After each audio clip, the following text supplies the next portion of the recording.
Hello, and welcome to the session called Design Physics. This is a tactical session on how to optimize your catalog presentation. My name is Lois Brayfield. I'm the CEO of J.Schmid and Associates. We are a boutique direct marketing agency offering new thinking for cross-channel marketers. We specialize in strategy, branding, design, and analytics.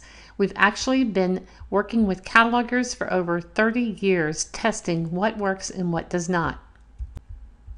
Today we're going to be talking about design physics, and basically the word physics means the physical processes and phenomena of a particular system. In this case, it's catalogs.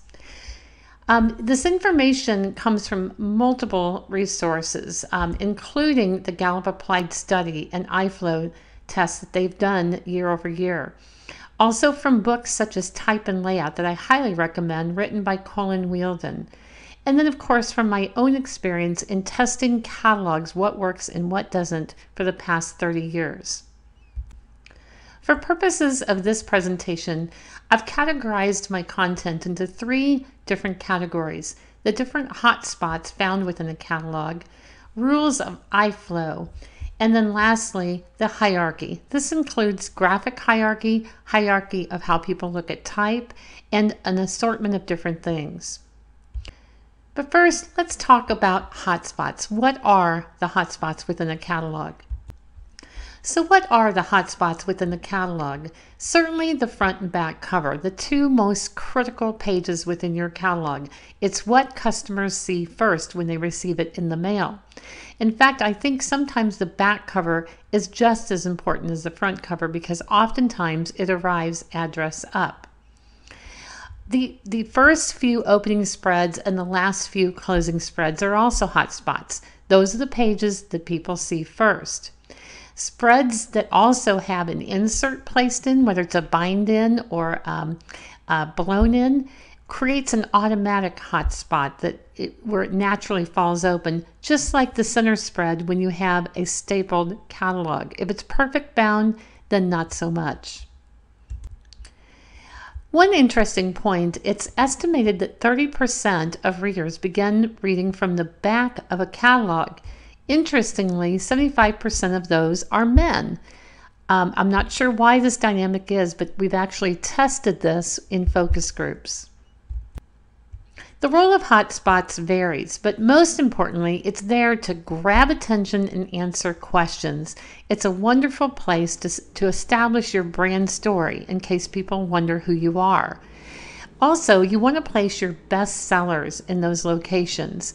It's not for those that have already purchased the product, but maybe those that hadn't seen it yet.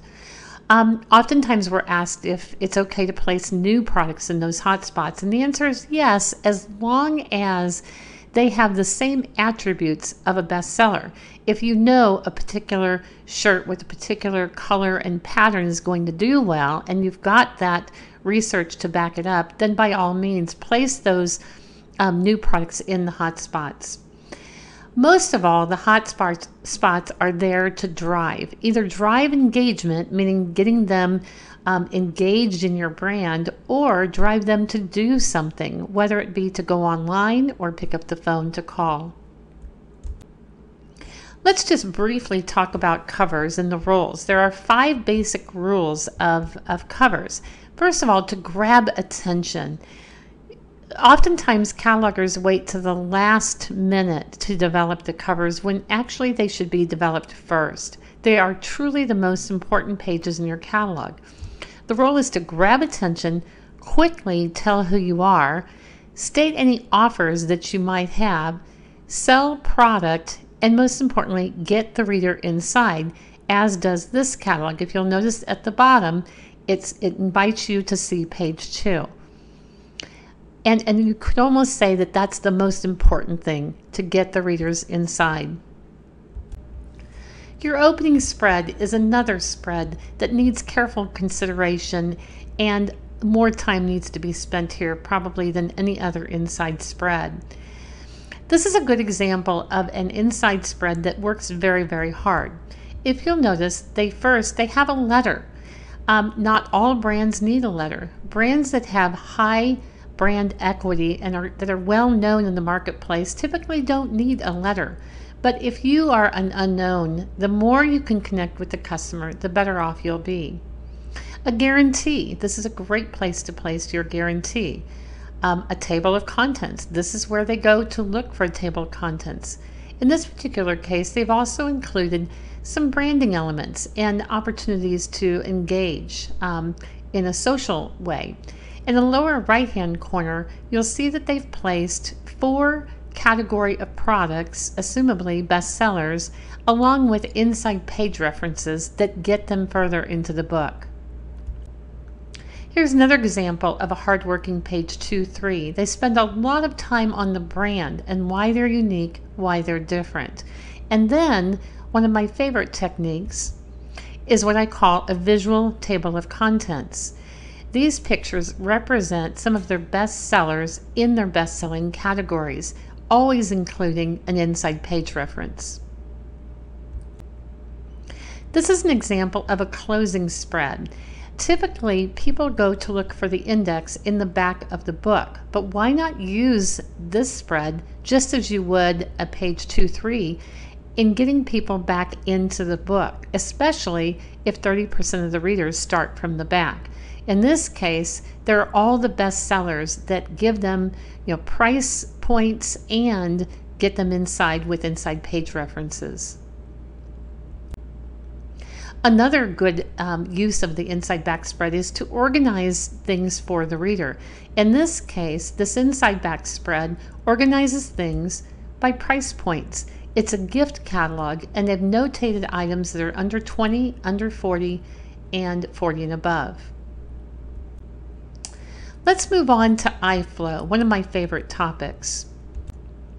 There's been a lot of research that proves that the #1 place that people look on a spread first is that upper right-hand corner. And it doesn't matter if you're a front reader or back reader. That's where the eye lands first. Even when somebody's thumbing through a catalog, the eye will typically be in that upper right-hand corner. So this is a place that you want to put your best sellers or something of visual interest that will stop people in their tracks, but never do you want to put just copy or plain white space. Once you have them on the spread, the eye typically goes across the top of the spread, down the left-hand side of the left page, and then across the bottom. Also note that those items in the gutter typically will not get seen or will be seen last. Here's a great example of a spread that leads the eye around the page. It takes advantage of hot spots and frames the spread with imagery on the left and right. Also note that if you have something that's of wow value or something very, very interesting, what happens is the eye will be pulled down and the imagery above that wow image won't be seen. Another important dynamic is to always place your imagery facing into the spreads, not off the page. It's a subtle thing, but it can help readers land on a page and stay on a page. Here's an example of imagery facing off the page. Here's another example where on the right-hand side you have a shelf that's facing off the page rather than into the book, as opposed to this example where the models are facing in. It's subtle, but their shoulders or their head are facing into the page rather than into the gutter. The other rule of thumb is that democracy, meaning everything being the same size, can literally overwhelm the reader and often becomes boring and doesn't grab readers' attention as they're thumbing through a catalog. Instead, use hero products throughout your catalog. Instead of highly dense products every single page, every single spread, consider using hero spots that will break the monotony up. This is a before and after of a spread that's been redesigned using hot spots, and you can see that it's so much more dynamic and stops the eye. Also, you want to create pacing with the same concept using non-democratic spreads. Now, it's okay to use a highly dense spread. In this case, it's kind of a modified grid, but then follow it up with different layouts, different templates, and even a few extra big hero shots. This type of pacing will really help keep a reader within the catalog, and sometimes will even increase your average order. The last section of this presentation is what I call hierarchy. And it's really about the graphic hierarchy of how people process things, imagery, copy, typography, just a whole laundry list of things. So get ready, we're going to go through a lot of different tactics. The first concept I want to review is what I call the graphic hierarchy. It's how people process information. First of all, representing the purple square is a photo or illustration. It's a visual medium, and that's what people look at first. Second, the eye will go to any kind of a visual violator, whether it be a call out, a caption, an inset, something that helps tell the rest of the story. Then, if it makes sense or if the consumer is actually interested, then they look at the price point. And if the price point suits them, then they'll go back and read the product headline and body copy. Now, if you don't have a visual violator, what happens is they'll go right to the price point. And that's when you might have a problem, because product benefits, the visual imagery that you have, must be understood at a glance. Otherwise, the value or the perceived value may be lost. In other words, the picture of what you have and the price point must have verisimilitude. It must be believable. So for instance, if I was to show you an orange round egg and I told you it was priced at $4,000, you might think I'm crazy. But if I told you it was of solid gold, then it has verisimilitude. So here's an example of two sets of draperies. Without the visual violators in the middle, you wouldn't know what makes them special. In this case, all of a sudden, the perceived value rises because they're made of Thai silk. Oftentimes, we create challenges for our reader, especially for presenting a whole lot of similar items and aren't showing the perceived value of each. This is an example of good, better, best. Let me show you two different products on this spread, both of them for $4.99. And at a glance, I'm not sure, why I would spend money on one over the other. The first one on the left does a pretty good job because they have a call out that says, it has this 2,200 pound capacity. All of a sudden, the price point makes more sense. Now, what if the one on the right that's made of stainless steel had a call out that said, stainless steel, rust resistant and sanitary? All of a sudden, the perceived value increases. So be very careful and making sure that the consumer immediately understands the value of that item by using callouts and other attention getters.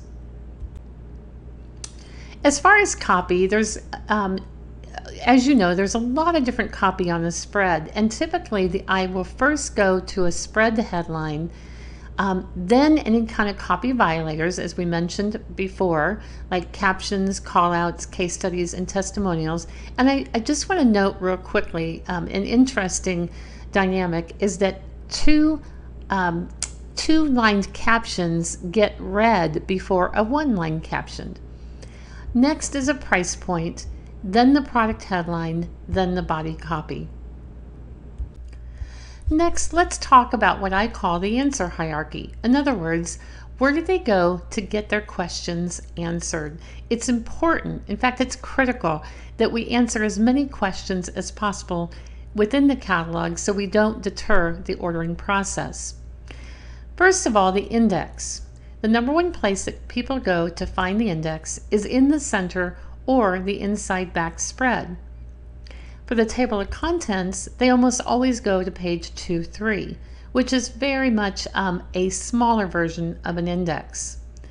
If they have questions about who you are and what your brand is all about, again, page 2-3 is where they'll go. Now, if somebody is looking for your phone number or website, the first place they go is at the bottom of the page or spread. Then they will go to the back cover. It's interesting to note that rarely do they go to the front of the catalog or the front cover. So if you're looking for ways to clean up your front cover, that would be a great thing that you could remove. As for the guarantee, again, page 2-3, or if they're looking for more detailed information, they might go to the center spread. Then, of course, the order form or any other order information, again, they go to the center. However, if it's a large format book that's perfect bound, especially in the B2B realm, typically they'll go to the very back of the catalog. I'd like to now go through several items that I call just interesting dynamics that are good to know when creating your catalog. The first one really has to do with color, and it's imperative that you use color sparingly, especially if you are selling colorful products. Let the products themselves be the color on the spread. Don't use color for the sake of color. Instead, use it to support your brand differentiation, or if you're known for a certain color palette, or to very subtly organize information. Never, never, never overwhelm with color. As you can see in this example, the eye is just completely overwhelmed, and it's just not necessary. Next, let's talk about color coding. We're often asked if color coding really truly helps the consumer, and the answer is not really. It's known as a fact that people shop by page number, not by color. The only case that we can build for color coding a catalog is in the case of a big, large B2B catalog that is kept around as a reference tool. Studies have shown that if a person goes to a particular section 3 or 4 times, they might remember what color that section is in. You could also build a case that it really truly helps your customer service reps on the phone to go quickly to a section. But if those color tabs are really creating a busy visual environment for the reader, then I would not recommend using them. Next, I want to talk about themed spreads. And what I mean by a themed spread is a spread that tells a collective story. In this particular case, it's a very engaging story where they're asking the reader to vote on their very favorite pair of underwear. As opposed to this spread where it's just a mishmash of different things: jewelry, apparel, dishes, furniture. It's just all over the place. Spreads that have an actual theme or a story that ties all the products together will typically be looked at twice as much. Let's talk about price thresholds. There's an interesting consumer dynamic when people look at price points. There are certain levels that people automatically think of as, I can afford that. So for instance, $19.95 will always sound cheaper than $22.95. If you have an item that's $22.95, I would highly consider either raising it to $24.95 or taking it back down to $19.95. Certainly it's an exercise in margins, but the difference between $22.95 and $24.95 in the consumer's mind is not that much. Also, people often ask, what about the threshold, the actual rounding it out to, say, $100 versus $99.95? In the left-hand example, it's really more about a value brand versus, on the right-hand side, a premium brand. So the answer is, who are you and what are you what's the image you're trying to present? And that will help you decide how to price things. Next, let's talk about typography. There's been all kinds of typography comprehension studies, and I'm just going to share a few facts with you. First of all, copy set above a spread headline, okay? So you have a spread headline in your catalog, and then you have copy above it, will score 50% less than copy set below a spread headline. Headlines in all caps scored 20% less than a headline with first letter cap. Reverse body copy scores 70% less than non-reverse. Now, I'm not saying that you cannot have reverse body copy. Just use it minimally or in select locations, but long body copy should never be reversed out.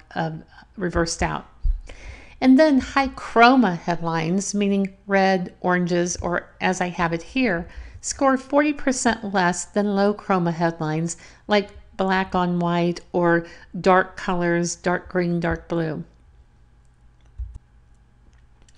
As you can see, also reversing type out of imagery is very, very tricky, and you have to be very, very careful, or you'll just prevent what could be great copy from being read. Let's talk a bit about justified type. So justified type, where it's even on the left and right hand sides, scored 67% compared to ragged right in comprehension studies. Now that's not terrible, but again, every little bit helps. Now, in the second example, which is what I call ragged left, where it's justified on the right, scored 10% compared to ragged right in comprehension studies. That's significant, so we would strongly recommend staying away from ragged left. And then finally, same with centered type. It scored 10% next to ragged right in comprehension studies. We're often asked where to place copy in relationship to the image. It's critical that we develop an easy path for the reader so they can quickly find the price point and read the copy. So where do you place it? The number one place that people go might obviously be below the photo. Next is to the right of the image, and the left is okay as long as you have a really good key code. But rarely is it a good idea to place the copy above an image because gravity will typically pull the eye down. Let's briefly talk about the space you place between the photo and the copy, or the gap. It's critical that you keep it consistent throughout the entire catalog so that it gives it good design hygiene.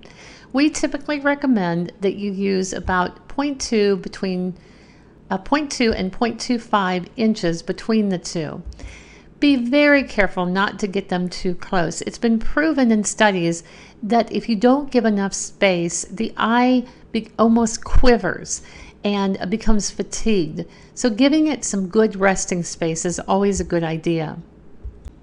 One other thing to stay clear of is what we call group shots, where you try to save on photography by placing a lot of the same size images together in one shot. This simply does not work. We've tested this over and over again and have found that it doesn't do as well.